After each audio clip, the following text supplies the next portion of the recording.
नमस्कार दोस्तों, राहुल गांधी के नाम का डंका विदेशों में बजने लगा है। वो वाला डंका जो सच में बज रहा होता है, वो वाला, वो नहीं कि एक कदम आगे चल गए तो डंका बज गया। दरअसल दोस्तों, राहुल गांधी अमेरिका के दौरे पर गए हैं और इस दौरान उनकी जो तस्वीरें देखने सुनने को मिल रही है, ऐसा लग रहा है कि पूरी दुनिया में राहुल गांधी का डंका बजने लग गया है। लोग उनकी बातों को सुन रहे हैं और सुनकर सन्नाटे में भी चले जा रहे हैं, क्योंकि राहुल गांधी ने टेक्सास यूनिवर्सिटी के अंदर जो बातें कही, उस बात को सुनकर वहाँ पर बैठे लोग 1 मिनट के लिए एकदम सन्न हो गए, सन्नाटे में चले गए। आपको वो बातें भी बताऊंगी टेक्सास यूनिवर्सिटी की, लेकिन उससे पहले आपको बता दूं कि राहुल गांधी अमेरिका जब से पहुँचे हैं तब से वहाँ पर उनका एक बेहतरीन तरीके का स्वागत हुआ है। एयरपोर्ट पर तो दीवानगी वाली आपने वीडियो देख ही रखी होगी कि कैसे लोग उनको स्वागत सत्कार करने के लिए जो है आगे आते हुए नज़र आ रहे थे। राहुल राहुल चिल्ला रहे थे, नारे लग रहे थे। इस तरीके की तस्वीरें नज़र आ रही है दोस्तों। मीडिया को भी कवरेज करना पड़ जा रहा है। ये वही राहुल गांधी है जिनको पप्पू बनाने के लिए करोड़ों रुपए खर्च किए गए बीजेपी की तरफ से, और आज एक राहुल गांधी ये हैं जिनको देश तो देश, दुनिया भी गंभीरता से ले रहा है। उनके सवालों को सुन रहा है, उनके जवाबों को जो है तमाम तरीके से रिएक्ट कर रहा है। उनके तमाम सवाल जवाब पर एक पूरी दुनिया में जो है क्या कहा जा सकता है दोस्तों कि आर्टिकल छप रहे हैं। इस तरीके की लोकप्रियता राहुल गांधी की बन गई है। मोदी जी को डंका बजवाने के लिए क्या कुछ नहीं करवाया जाता है, पूरी गोदी मीडिया लगी रहती है, पूरा इकोसिस्टम लगा रहता है, मोदी जी विश्व गुरु बन गए। लेकिन यहाँ पर राहुल गांधी किस तरीके से विश्व गुरु बन रहे हैं, इसकी एक झलक, एक तस्वीरें मैं आपको दिखाना चाहूँगी कि कैसे टेक्सास यूनिवर्सिटी पहुँचकर राहुल गांधी ने जो वहाँ पर बैठे लोगों को अपनी ओर मोहित किया। इसको देखकर हर कोई दंग है। हर कोई यही कह रहा है कि किस इंसान के बारे में लोगों को गलत गलत बताने की एक एक इंसान को कोशिश की गई।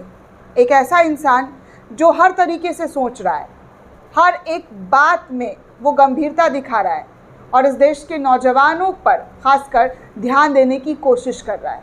उस इंसान को पप्पू और ना जाने क्या क्या बीजेपी और बीजेपी के आईटी सेल ने बनाया। खूब पैसे खर्च किए, मीडिया ने भी हाँ में हाँ मिलाई।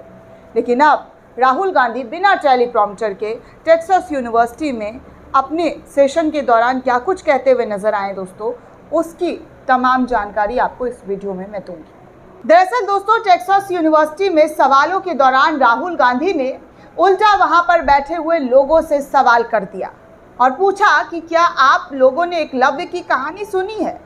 क्या आप लोगों को एकलव्य की कहानी के बारे में पता है? राहुल के सवाल पर वहाँ हॉल में सन्नाटा छा गया, सब चुप हो गए। इसके बाद राहुल गांधी खुद ही बताना शुरू कर दिया कहानी। उन्होंने कहा, टेक्सास यूनिवर्सिटी के सेशन का ये हिस्सा जो है दोस्तों, काफ़ी दिलचस्पी ले लेकर लोग सुन रहे हैं। कह रहे हैं कि ये बहुत बेहतरीन सेशन है राहुल गांधी का। राहुल गांधी ने कहा कि यदि आप ये समझना चाहते हैं कि भारत में क्या हो रहा है, तो यहाँ हर दिन लाखों करोड़ एकलव्य की जो है कहानियाँ हैं। हुनर जानने वाले लोगों को दरकिनार किया जा रहा है, उन्हें काम करने या पनपने की अनुमति नहीं दी जा रही है। और यहाँ हर जगह, जी हाँ, और ये हर जगह हर तरफ हो रहा है। कौशल का सम्मान करना और उन्हें वित्तीय और तकनीकी रूप से समर्थन देकर ही आप भारत की क्षमता को उजागर कर सकते हैं। आप केवल 1-2% आबादी को सशक्त बनाकर भारत की शक्ति को उजागर नहीं कर सकते हैं। राहुल गांधी दोस्तों इस सेशन में ये तमाम बातें कहते हुए नजर आए। राहुल ने आगे ये भी कहा कि ये मेरे लिए दिलचस्प नहीं है, मैं इसे लेकर बहुत जुनूनी हूँ। मैं आपको एक उदाहरण भी देना चाहता हूँ, आप उस उदाहरण को सुनेंगे तो आपको भी अच्छा लगेगा। कुछ समय पहले जब हम सरकार में थे तो हमने कौशल विकास पर चर्चा की थी। डॉक्टर मनमोहन सिंह जी द्वारा कौशल विकास के लिए नियुक्त किए गए सज्जन मुझसे मिलने आए थे। उन्होंने ITI बनाने और उनमें प्लम्बिंग, हेयर कटिंग, बढ़ाईगिरी और इसी तरीके के व्यवसायों के लिए प्रशिक्षणों का नियुक्ति करने की अपनी योजना के बारे में मुझसे बात की। जैसे ही मैंने सुना, मैं उनसे एक सवाल पूछने लगा। मैंने उनसे एक सवाल पूछा, यदि आप इन ITI का निर्माण कर रहे हैं और 10 लाख नाइयों को प्रशिक्षित कर रहे हैं, तो कौशल वास्तव में ITI में नहीं, कौशल खुद नाइयों के पास होगा। राहुल गांधी ने आगे ये भी कहा कि ITI की जगह सर्टिफिकेशन सेंटर क्यों नहीं बनाए जाते और भारत में हर नाई तक क्यों नहीं पहुंचाया जाता है। आप प्रमाणित होने वाले हर नाई को इनाम की पेशकश कर सकते हैं। यदि आपके पास भारत में 10 लाख नाई हैं और प्रत्येक को उसके साथियों द्वारा सर्टिफिकेशन सेंटर में भेजा जाता है, तो आप कुछ महीने में 1 लाख नाई को प्रशिक्षित कर सकते हैं। ये तमाम बातें राहुल गांधी टेक्सास यूनिवर्सिटी के सेशन के दौरान कहते हुए नजर आए। उन्होंने आगे बहुत सारी बातें कही दोस्तों। आगे उन्होंने ये भी कहा कि 1 लाख नाइयों को प्रशिक्षित करने में कितना समय लगेगा, 2 महीने, 3 महीने। उसने मुझे ऐसा देखा जैसा मैं पागल हो गया, क्योंकि उसका मानना था कि कौशल ITI में है, जबकि कौशल नाई, प्लम्बर और बढ़ाई के पास वो कौशल नेटवर्क है। तो हम इसका इस्तेमाल दूसरों को प्रशिक्षित करने के लिए क्यों नहीं कर सकते हैं? क्यों नहीं हम ऐसे काम कर सकते हैं जहां पर लोग प्रशिक्षित होकर खुद के पैरों पर खड़े हो सकते हैं? हाल ही में दोस्तों आपको याद होगा कि राहुल गांधी सुल्तानपुर गए थे, सुल्तानपुर से गुजरे थे, जहां पर एक मोची से मुलाकात की थी। इस बात का भी जिक्र राहुल गांधी ने टेक्सास यूनिवर्सिटी के सेशन में कहा कि मैं सुल्तानपुर से गुजरा और एक मोची से मैंने बातचीत की। उन्होंने मुझे बताया कि 40 साल तक काम करने के बावजूद उनके पिता को छोड़कर किसी ने कभी उनका सम्मान नहीं किया। उन्होंने लखनऊ में जूते बनाने वालों के लिए एक योजना का जिक्र किया और वो वहाँ चले गए। जब उन्होंने पूछा कि वो क्या करेंगे, तो उन्होंने कहा कि वो उसे जूता बनाना सिखाएंगे। लेकिन वो 40 सालों से सुल्तानपुर में जूता बना रहे हैं, जबकि दूसरों को ये बनाना सिखा सकते हैं। कौशल कहा, इसके बारे में एक बुनियादी विसंगति है। भारत में कौशल की कमी नहीं है, इसमें कौशल के प्रति सम्मान का अभाव भी है। दुनिया में सबसे अच्छे बढ़ई यानी कि कारपेंटर भारत में है, लेकिन उनके कौशल का सम्मान नहीं किया जाता है। कोई भी उनकी क्षमताओं को स्वीकार नहीं करता या उन्हें कुछ महत्वपूर्ण बनाने का मौका नहीं देता है। आप कौशल का सम्मान किए बिना उद्योग नहीं कर सकते हैं। जब तक आप कौशल का सम्मान नहीं करेंगे, तब तक आप किसी भी तरीके से व्यापार नहीं कर सकते हैं। उन्होंने कहा कि बेरोजगारी खत्म करने का रास्ता क्या है, तो राहुल गांधी ने कहा कि एक समस्या जिसे आप हल नहीं कर सकते हैं। यदि आप मौजूदा रास्ते में चलते रहें, हमारे ब्लू कॉलर श्रमिकों के लिए नौकरियां पैदा करने के रास्ते पर भारत नहीं है। सीधे शब्दों में कहूं तो अगर आप इसी रास्ते पर बने रहेंगे तो आप इसे हासिल नहीं कर पाएंगे। बड़ी संख्या में लोगों को रोजगार उपलब्ध कराने का एकमात्र तरीका चीज़ों का उत्पादन करना शुरू करना होता है, विनिर्माण शुरू करना होता है।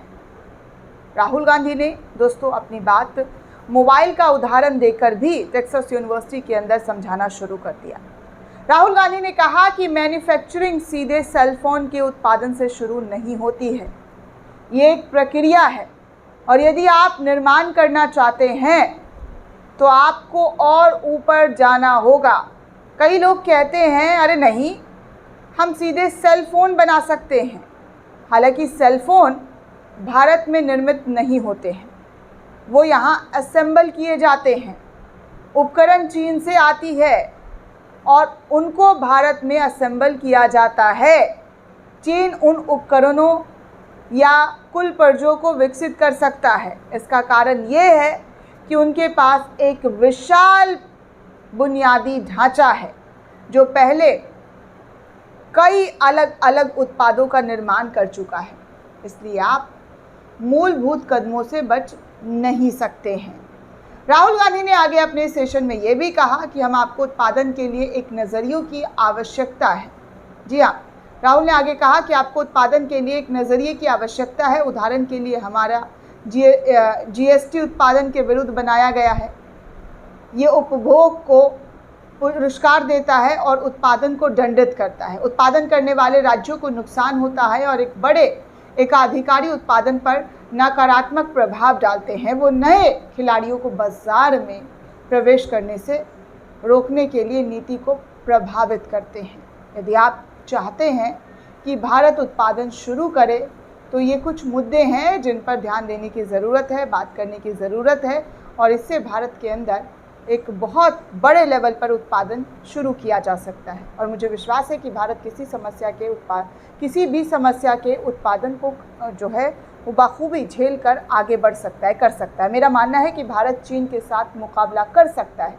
यदि देश खुद को उत्पादन के लिए तैयार करता है तो हुनर का सम्मान करना शुरू कर देना चाहिए। तमिलनाडु जैसे राज्य पहले ही इसका प्रदर्शन दिखा चुके हैं।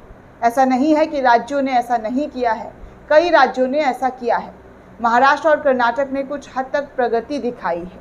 उत्पादन तो हो रहा है, लेकिन उसे बड़े पैमाने पर उतारने की ज़रूरत है, फ्रेम करने की ज़रूरत है। तभी हम एक सशक्त भारत बन सकते हैं। यहाँ पर रोज़गार की कमी नहीं होगी, फिर लोग रोज़गार खुद पैदा कर सकते हैं। तो ये तमाम बातें राहुल गांधी के ज़रिए अपने सेशन के दौरान टेक्सास यूनिवर्सिटी में कही गई। दोस्तों, अब आप सोचिए कि राहुल गांधी ने बिना कोई नोट, बिना कोई स्क्रिप्ट लिखे ये तमाम बातें कही, और उस राहुल गांधी को किस तरीके से जो है बार बार कमज़ोर और पता नहीं क्या क्या बोलने की कोशिश की गई। आज वही राहुल गांधी का डंका अमेरिका में भी बजता हुआ नज़र आ रहा है। दोस्तों, इस पूरे रिपोर्ट को लेकर आप क्या सोचते हैं, आपकी क्या प्रतिक्रिया है, मुझे कमेंट करके ज़रूर बताइएगा। साथ ही साथ चैनल को ज़्यादा से ज़्यादा लाइक, शेयर और सब्सक्राइब करना बिल्कुल भी ना भूलें। धन्यवाद दोस्तों।